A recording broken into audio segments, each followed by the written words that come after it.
Salut à tous, ravi de vous retrouver sur Direct Course pour évoquer le programme de ce mardi 1er juillet, direction la Normandie et plus précisément l'hippodrome de Clairefontaine-Deauville pour ce steeplechase réservé à des chevaux d'âge. Voici ma sélection pour cette rencontre. Le numéro 9 en tête, c'est Stopin Rochelet.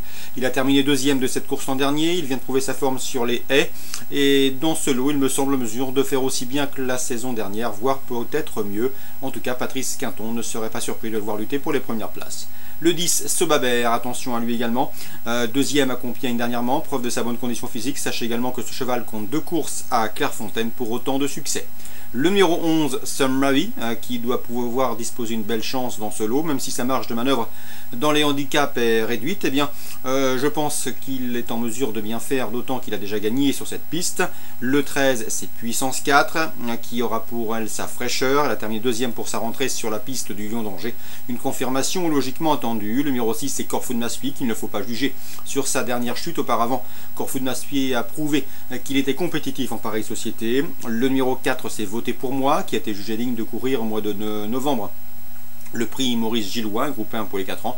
Cette fois-ci, il défie ses aînés, mais le cheval est en forme, il reste sur 2 succès. Mieux vaut donc le retenir en bon rang. Le numéro 12, c'est Sam Toto, qui certes compte un échec pour son unique prestation sur cette piste de Clairefontaine. Cela dit, le cheval est toujours présenté à bon escient par son mentor. Sachez également qu'il reste sur 2 plaisantes victoires. Le numéro 8, Pasternakovic, ne sera pas le cheval de tout le monde.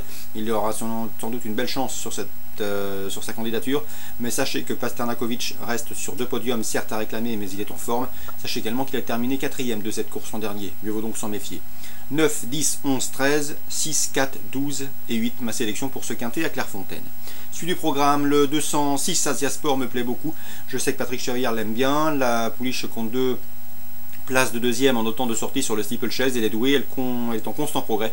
Et à mon avis, dans ce lot, elle peut jouer la victoire, le 206 Asiasport. À Marseille-Borelli, désormais en Réunion 2, je vous conseille le 108 Tess d'Ozonte qui collectionne les bons résultats, notamment aux montées. Une nouvelle fois, l'engagement est bon et elle devrait pouvoir confirmer.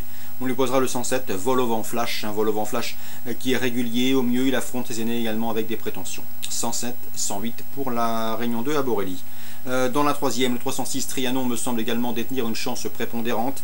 Le cheval a terminé cette année premier, deuxième et deuxième dernièrement pour sa rentrée. C'était sur le tracé qui nous intéresse, le 31 mai. Ici, de nouveau déféré des 4 pieds, c'est un lauréat en puissance. Le 306 Trianon, 108, 107 pour Borelli.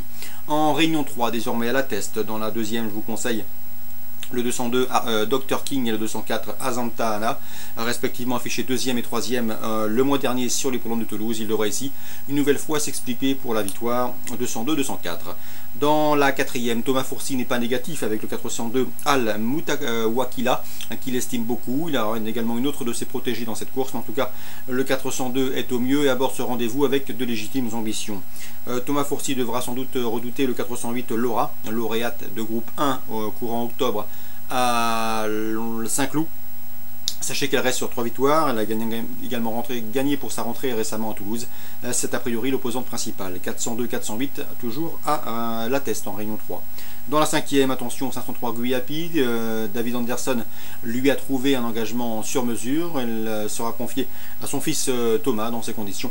C'est également un bon point d'appui pour vos différents jeux. 503 Guyapi. Je termine avec la sixième, toujours à la test en Réunion 3, avec Thomas Fourcy une nouvelle fois qui me semble en mesure de bien faire avec le 601 Alizé. Il ne faut pas lui tenir rigueur de sa dernière sortie où le cheval n'avait pas complètement récupéré de ses efforts consentis 10 jours plus tôt. Ici, dans ce lot, la préparation s'est bien passée. Dans ce lot, le cheval doit pouvoir jouer les premiers rôles. 601 Alizé. Petit mot très rapide sur la Réunion 4 à Cabourg. J'aime beaucoup le 803 Ulgap de Voulgy qui reste sur 2 victoires à Vincennes.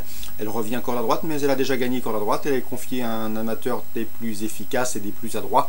Et dans ces conditions, dans ce lot, elle mérite crédit, d'autant qu'elle est confirmée derrière l'autostart et que, a priori, l'opposition semble dans ses cordes. Donc, dans ce Réunion 4 à Cabourg, le 803 du Gap de Voulgy.